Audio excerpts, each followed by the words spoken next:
Yes, yes, yes. Magandang morning sa ating mga kasama. Nandito na naman si Kuya Goods nagbabalik. At syempre, kung di ka pa nakasubscribe sa ating channel, masubscribe na lang po at hit mo na rin yung bell para update ka sa ating mga video. Kung gaano sila katahimik sa impeachment ni BBM, ngayon, sobrang ingay nila sa media patungkol dito sa impeachment ni Bibi Sara. Alam nyo kung sino sila. Makabayan, makabayan, makabayan. May kasama pang may trililing. May tililing. Oo, hindi natin alam kung may sayad ba yung mama na ito o bata na ito. Kahapon, kung mapapanood nyo doon sa hearing, hearing ba tawag doon? Oo, nagtatawanan pa yung mga, kita mo yung mga congressman doon, napakasimple lang sa kanila, no? Parang hindi sila nape-pressure o hindi sila, oo, parang ang ginagawa doon, laro-laro na lang. Meron pa kunwari nag-walkout, tapos sumatotal ang boto is 35-9-1. Ibig sabihin, yung confrontation, kung may substance pa, yung substance form na sinasabi nila, parang walang makitang substance form o forms of o forms forms of substance. Ah, gano'n. Gano'n sila ano yun, drama, imbento, kung ano man, ang galing nila. Tahimik sila parang kita niyo hindi nga tumagal yung hearing, napakasaglit lang, hindi kagaya ng kay VP Sara, naabot pa ng gabi, 'di ba? Oo, malalaman natin 'yan. Pero eto ang pag-uusapan natin, itong mga mga makabayan, makabayan, ngayon nag-iingay sila kay VP Sara. Doon sila naka-focus, ang dami nila, Pero nung nandun sila sa hearing ng impeachment complaint kay BBM, parang hindi mo makita yung mga nag-file. Kaya nga kini-question ni Chuawa, sino-sino ba yun, yung mga nagsipirma na yun? Taxpayer ba daw yun? Sabi gano'n. Hindi ba, si Jubante pala nagsabi nun. Oo, sino-sino daw yun, baka daw pagdating ng araw, itanggi at hindi nila alam kung sino yung nagsipirma.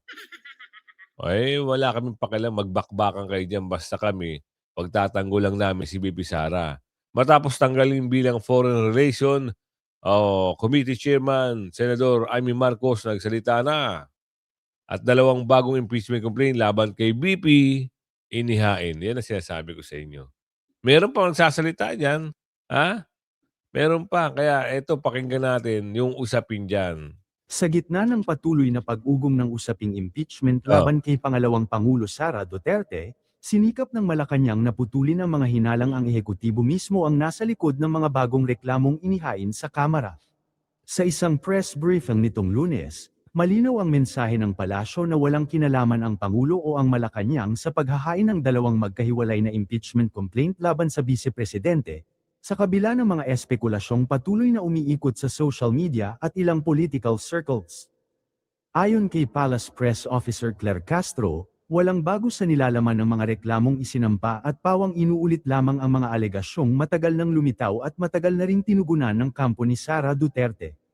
Giit ng palasyo, ang mga paratang ay hindi maituturing na bagong ebidensya kundi bahagi ng lumang naratibo na ilang ulit nang ibinabalik sa pampublikong diskurso tuwing umiinit ang politika. Ang pahayag na ito ay dumating kasunod ng paghahain ng mga reklamo ng Makabayan Bloc at ng Akbayan Party List, na muling naglatag ng akusasyon hinggil sa umano'y maling paggamit ng confidential funds at betrayal of public trust. Yang mga makabayan na yan, naka-focus lang sila sa 125 million na kahit sinagot na ng COA, ilang beses na sinagot ng COA, at kahit Supreme Court alam na, itong mga magugulo, nagpapagulo sa bayan na makabayan na yan, andyan pa rin sila. 125 million pa rin ang issue nila. Samantalang dun sa mga congressman, kahit may nagbulgar na 150 million na natatanggap sa pirma laban sa impeachment ni VP Sara, hindi na sinisilip. Hindi rin na sinisilip, itong amo nila na bilyon, trilyon, ang hinahatid na maletang basura, ah, dapat yun do'n kayo nag-uukol ng pansin. Do'n niyo binibigyan ng oo, yung mga complain niyo. Halata kayo masyado. Oo, pinagmumukhaan niyo lang tanga yung mga sarili niyo. Sorry for the word, pero ganito yung nakikita natin sa kanila. Kasi wala sila, eh. Oo, pagdating sa issue ng amo nila, kahit pagtawanan sila ng mga congressman do'n sa hearing, oo, okey lang sa kanila. Makapagpanggap sila. Pero 'pag dito kay VP Sara, eh, talagang puspusan, talagang gigil na gigil sila. Nagsasalita pa sila sa media. Samantalang nung kay Bongit, parang ayaw nila. Ayaw nilang magsalita laban kay Bongit. Oh, napapansin niyo mamaya may papakita akong slide sa inyo, muntik pang mabulol ay muntik pang mabuko, itong babae na ito. Hindi lamang usapin ng pondo ang binuhay ng mga reklamong ito. Isinama rin ang mas mabigat na alegasyon ng isang umano'y murder plot laban kay Pangulong Ferdinand Marcos Jr., kay dating House Speaker Martin Romualdez, at kay First Lady Liza Araneta Marcos. Para sa mga taga-suporta ng Vice-Presidente, ang ganitong klase ng akusasyon ay hindi lamang kulang sa malinaw na ebidensya kundi bahagi ng mas malawak na pagtatangkang sirain ang kredibilidad ng isang halal na opisyal na patuloy na may malakas na suporta mula sa publiko, lalo na sa mga rehiyong matagal nang nakakaramdam ng pagiging isinasantabi ng sentral na politika. Habang nililinaw ng Malacanang ang kanilang posisyon, hindi maiwasang muling sumingit sa diskurso ang dating Senador Antonio Naku, Trillanes. yan na naman siya, oh. Sa kanyang pahayag, iginiit niyang kahit hindi mauwi sa conviction ng impeachment proceedings, sapat na raw ang proseso upang maimpluwensyahan ang pananaw ng publiko sakaling tumakbo si Sara Duterte sa pagkapangulo sa 2028. Para kay Trillanes, ang mga ebidensyang ilalatag sa impeachment ay magsisilbing salik sa paghubog ng opinyon ng mga botante hinggil sa pagiging karapat-dapat ng isang leader. Gayunman, sa mata ng maraming mamamayan, ang ganitong pahayag ay hindi na naiiba sa mga naunang banat, at bahagi lamang ng paulit-ulit na sagupaan ng mga personalidad na matagal nang magkabilang panig sa politikang Pilipino. Sa kabilang banda, sinalubong ng mataas na trust rating ni VP Sara ang na-i-file na impeachment laban sa Yun, kanya. At ang good masakit yan. para sa mga kritiko ng Vice Presidente Actor Research pa ang nag-survey. Sa gitna ng palitan ng salita at akusasyon pati ng impeachment, mas malinaw na larawan ng sentimiento ng publiko ang lumitaw mula sa pinakahuling tugon ng masa survey ng Actor Research para sa huling quarter ng 2025.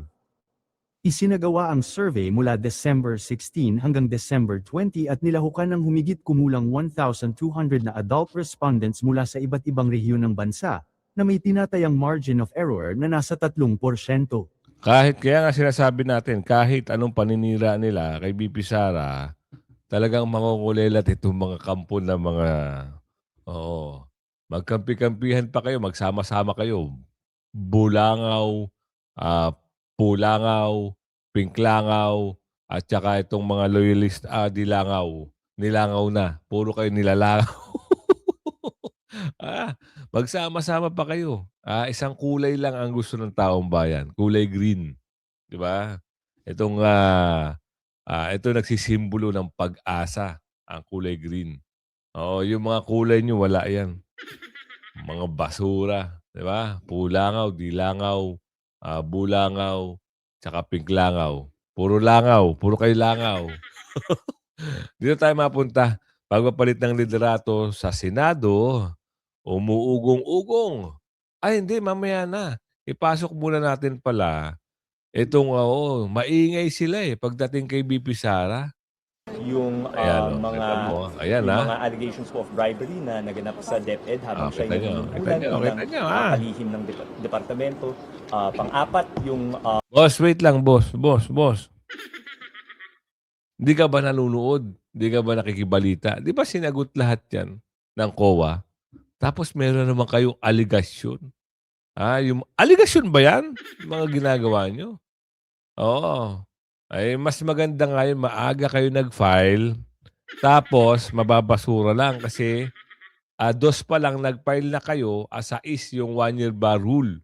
O 'di may puntos na naman si VP Sara. undeclared wealth po niya sa kanyang mga SALN.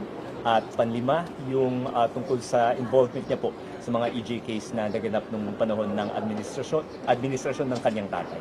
Nakita mo, pinagbintangan mo na naman si VP Sara. Nakakatawa kayo, puro kayo pa-imbento. Papaano na-involve na naman si VP Sara? Ang lakas niyong pumaratang. Pinamumukha niyo sa taong bayan na meron kayong nalalaman. Samantalang gawa-gawa at tagpi-tagping istorya lang yung mga binabanggit niyo, sabi ni Aling Ledesma. Hindi ho kayo aabante kung ganyan lang yung puro paratang at wala kayong masustansyang ebidensya na maipapakita sa korte. Lahat yan hearsay. Bakit? Meron ka bang ebidensya na si VP Sara ay may kinausap at merong nakausap at may nangyari doon sa tao? Diyos ko, Marimar naman. Pati ba naman yung EJ na yan sinasama mo pa si VP Sara? Magtanong ka ho sa Davao, sa Maynila, sa buong Pilipinas. Ano sinisigaw? Duterte pa rin. Kayo, kumulay na kayo noon. Ilang taong kayong kumulay? Ano nangyari sa inyo? Yung mga nagawa ni Tatay Digong, hindi nagawa ng lola mo. Lola mo ba yun? Agoy, agoy, agoy. Kakahiya naman. Tapos may banat pa kayo. So yun po, we hope na sana mabilis na po itong maresolbahan dahil again, kung Halata ito no? hindi dahil Halata. sa mga procedural issues na naganap last year, dapat resolve na yung case na to, dapat may decision na tungkol kay VP Sara Duterte, pero Hindi kayo makapag-move on. Supreme Court na ho ang nagbasura. Oo, bakit hindi nyo kayang tanggapin? Ano ang behind the scene dito? How much is the mabimbo? How much? Kita nyo, maingay na naman siya. Bakit? Meron naman Bakit hindi ka sumama dun sa hearing ng ano? Kasi ikaw yung nag-iingay dun. Lagi, di ba, pinaalis ka? Naalala nyo ito sa hearing ata to Pinalabas to ni Senator Jinggoy Kasi yung bibig nito, pasmado.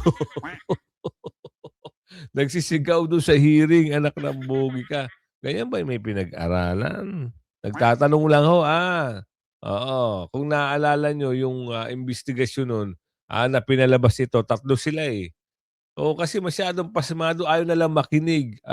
Pumunta ka doon para sa session makinig. Hindi ka naman kasali doon sa usapin. Nakikisaw-saw ka. Ayan tuloy, pinalabas ka. abang pa rin po yung taong bayan dahil sa mga nangyari, dahil sa mga pagkukulang ng iba't ibang mga Kita institusyon. mo? Pero tayong mga mamamayan Nagpitaping po, istorya. again, ginagampanan po natin yung ating tungkulin. Alam niyo, ginagawa dito, ini-expose siya. Kasi ito may balak to. Malamang sa malamang. Oo, yung mga black dyan. Kita nyo, yung katabi niya mukhang black din. Oo. Ini-expose siya. Akala naman ng mga akala niya, feeling niya siguro, pinaniniwalaan siya ng taong bayan. Oo, mama, mag-isip-isip ka kung ikaw ay tatakbo sa 2028. Magbarangay tanod ka muna. Doon ka muna sa subdivision nyo. Huwag kang maghangad ng mga highest position o higher position. Huwag. Para kang magiging sitriling. Kahit mayor, hindi na manalo. Kasi bakit? Hindi mo ba alam, pag bumibira ka sa BP Sara, dumadagdag ng, dumadagdag yun sa paniniwala ng taong bayan na magaling ang mga Duterte. Kasi binibira nyo Binibira nyo ng binibira, binabanatan nyo ng binabanatan. Si BP Sara, relax lang. Pinakikinggan lang kayo. Hindi kagaya ng mga kasapi nyo. Pag binira ng mga supporter ni BP Sara, iyak. Nagrereklamo. Mga balat sibuyas, agoy.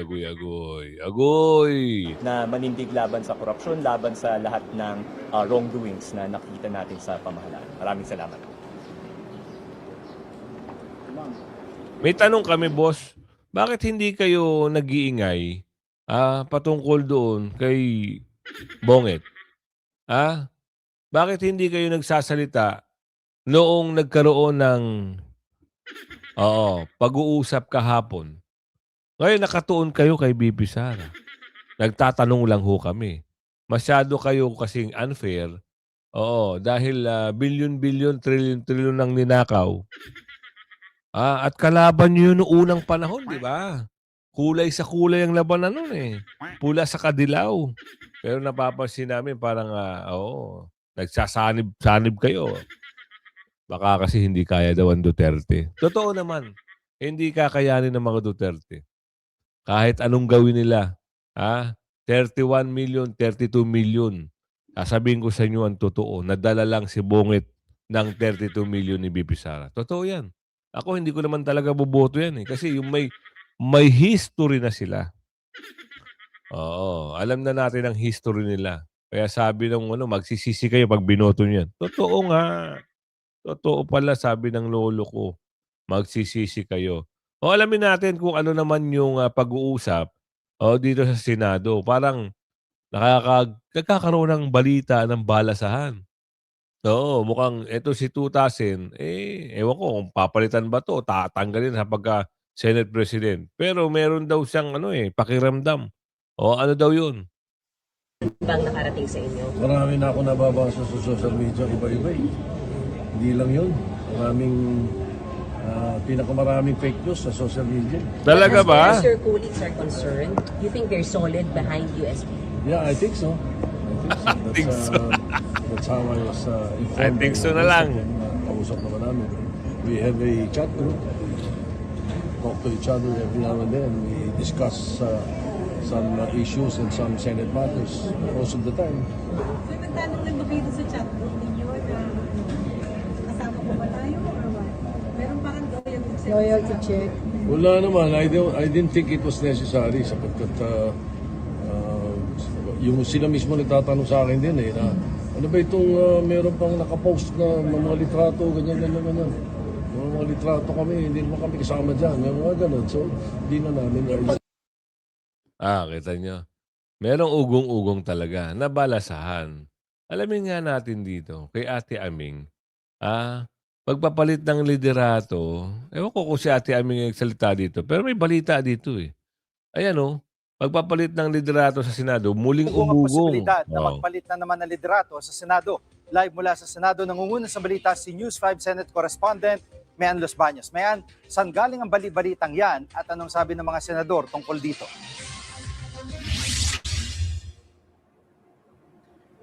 Jiggy, nitong weekend lang umugong ang balibalita ng posibilidad ng pagpapalit ng liderato muli dito sa Senado. Kaya nakausap ko kanina si Senate President Tito Soto at tinanong ko siya tungkol dyan. At anya, wala naman daw kumakausap sa kanyang mga senador o kahit sino mang senador na nagsasabing gusto siyang patalsikin o pababain sa pwesto. Gayunman, aminado ang leader ng Senado na si Senate President Soto na posibleng may ilang mga senador na hindi gusto o may hindi masaya sa kanyang liderato. At ano ba ang pwedeng dahilan dyan, Jiggy? Posible daw na yung balasahan sa komite. Kung matatandaan mo, Jiggy, nag-report ako sa iyo last week tungkol doon sa naging desisyon ng mayorya na palitan ni Senator Amy Marcos bilang chairman ng Senate Committee on Foreign Relations. Bakit? Dahil major committee ang Senate Committee on Foreign Relations. Kaya dapat daw mapunta yan sa miyembro ng majority bloc. Pero si Senator Amy kasi, ay pagkakaalam nga natin, matagal na siyang miyembro ng minority bloc. Pero sabi ni Senate President Soto, kumpiyansa naman siya at base sa kanya pakikipag-usap sa kanya mga colleagues dito sa Senado, solid ang suporta sa kanya ng majority bloc at hindi nga raw niya kailangan na magsagawa ng loyalty check dahil lagi rin naman niya nakakausap sa chat group yung kanya mga kasamahan dito sa Senado. Pero Jiggy, ano man daw ang mangyari, handa si Senate President Soto. Pakinggan natin ang bahagi ng kanyang pahayag. Kung tatanungin mo ako, ano bang iniisip ko na maaaring hindi natutuwa ang ilan sa mga kasama, baka dahil mahigpit ako. Mahigpit ako sa insertion sa budget. Talaga? Diyos ko po. Mahigpit ka pa niyan. Oy, magkakatabi nga kayo nung pinirma. Diyos ko po. Huwag naman kayo manloloko. Yung insertion ng bike, meron di ba? Binuko na naman ni Kong Toby at ni Atty. Topacio, meron pa rin. Mahigpit ka pa niyan. Kita nyo naman, kung talaga naman to si Bossing, Alam nyo, mga usapin na ganyan, kaya naaasar sa'yo, yung ibang kasamahan mo, kasi, tuta ka, tuta. Sabi ni Aling Ledesma, kaya ayaw nila sa'yo. Bigyan na lang natin ng example. Yung usapin sa The Big Fish, bakit hanggang ngayon wala pa rin? Natakpan na.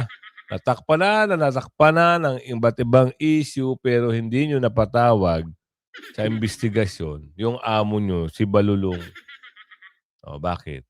Kasi, how much is the Echekarindo? Oh, oh! Ito, bangayan nila ni Ate Aming, ha. Matapos tanggalin bilang Foreign Relations Committee Chairman, Senator Amy nagsalita na. Kasi si Senator Amy, oo, alamin natin dito. Bakbakan sa Senado, bakbakan sa Kamara, pero ang sumatotal nito, taong bayan. Oo. Kita nyo, damay. Imbis na nagtatrabaho sila, puro bakbakan sila. Yung pangako nyo sa taong bayan, wala na rin ano. Kita nyo? Imbis na yung mga tutulong nyo sa mga napupunta sa bangayan. Trabaho na lang sana. Wala nang politika sa 2028 kaso inuuna nila ang pamumulitika. So appointed. Thank you very much, Mr. President. Mr. President, I move that we elect Senator Erwin Tulfos, Chairperson of the Committee on Foreign Relations. Kita nyo, Vice kinukuha na Senator nila Amy sa Marcos. I so move, majority. Mr. President. Any objection? There being none, Senator Arvin Tulfos elected. May we Kita nyo. recognize the former chair, Senator Amy Marcos, for manifestation. Senator Amy Marcos is recognized. Thank you very much, Mr. President, Majority Leader. Ako po ay nagpapasalamat sa lahat ng konsulado, embahada at mga opisinang hindi naging maramot sa suporta at pagtanggap, lalong-lalo na ang Department of Foreign Affairs na naging katwang ko sa pagbibigay ng 3.5 taon ng pakikipag-ugnayan pandaigdig. Taas noo at taos puso po ang aking pag-uulat sa bayan ng ating nagawa bilang tagapamahala ng Committee ng Foreign Relations sa Senado. Ang bawat tagumpay ay bunga ng makapilipinong paglilingkod ng Senadong naniniwala sa aking kakayahan. Nagpapasalamat ako at ang aking opisina sa pagkakataong iangat ang Senado at ang Pilipinas mismo sa bawat pulong sa ibayong dagat. Salamat sa mga kapwa kong senador sa kanilang kumpiyansa at pagtitiwala sa mga hakbang na ginagawa para lamang sa bayan. Walang halong damdaming personal o politika. Nagtrabaho at nagtagumpay tayo, hindi kailanman nagpakabog sa bawat ganap sa anumang sulok ng daigdig sa loob ng 3.5 taon. Ang inyong lingkod ay nahalal bilang kinatawan ng IPU sa UN, sa United Nations, noon sa Geneva, Switzerland, para sa pulong ng Asia Pacific at napili rin bilang Secretary General ng Asia Pacific Parliamentarians on the Environment sa Seoul, South Korea. At ating kinumbida pa sa Pilipinas silang lahat sa Hunyo. Gusto ko pa rin ipakilala ang ating dalawang batas, the groundbreaking Loss and Damage Fund Board Act as well as the code, the new Philippine Passport Act that was passed by your committee.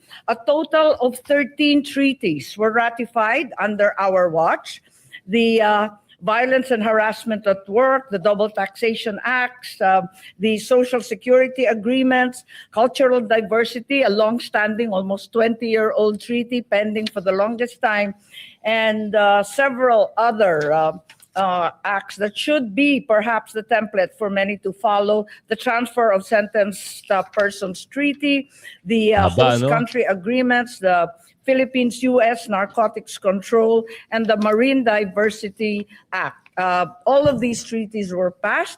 Also, a total of 8 inquiries in aid of legislation into the Philippine-US Task Force, the One China policy, some very controversial issues, the Ayungin Shoal incident, the inquiry on the US Air Force landing, the Afghan visa applicants, and of course, the infamous ICC hearings on the kidnapping and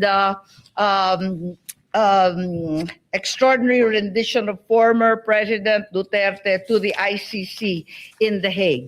Naway, mas mapayabong ng susunod na chairman ang committee natin, alang-alang sa kapakanan ng Senado para sa sambayan ng Pilipino. Muli, maraming salamat sa karangalan ibinigay ninyo sa akin na maglingkod bilang inyong chairperson ng Komite ng Foreign Relations. Maraming salamat po. Wala na, pinalitan na yan. Ano kaya si Bendalo na? Ano kaya ang mga pagsasabi ni Bendalo Kita niyo si Bendalo, China, binakbakan. Tapos Foreign Relation Committee, anong gagawin? Layas daw, layas! Oo. Nung na back to you, wala silang magawa.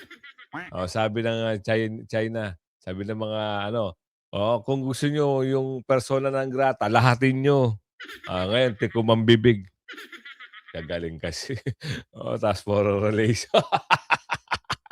Nakakatawa. Dalawang bagong impeachment complaint laban kay VP Sara, inihain. Ito yung mga, sinabi ko nga sa inyo, mabilis sila basta kay VP Sara. Kahit hindi pa tapos yung 1-year bar rule, umarangkada na kagad sila. Kakahiya, Talagang alam nyo yung kung ano talaga, sino talaga yung target nila. Magkasunod na isinampa ng mga militante at ilang Dalawa yan, civic society groups ang sinasabing rehashed na impeachment complaint laban kay Vice President Sara Duterte sa Kamara. Para naman sa kampo ng pangalawang Pangulo, matagal na nila itong inaasahan at pinaghandaan na ng kanyang mga abogado. Eden Santos sa balitang yan. Naghain ng rehash na impeachment complaint laban kay Vice President Sara Duterte ang kanyang mga kritiko. Yan ay matapos na magkasunod na tanggapin ang tanggapan ng Secretary General ng Kamara ngayong araw, February. Nakita nyo, basta laban kay BP Sara, mabilis ang proseso. Tinanggap agad. Samantalang ito, yung mga grupo din nila, nung nag-file ng impeachment case, yung pangalawa, di ba kunwari meron silang paandar na hindi tinanggap. Bumalik sila.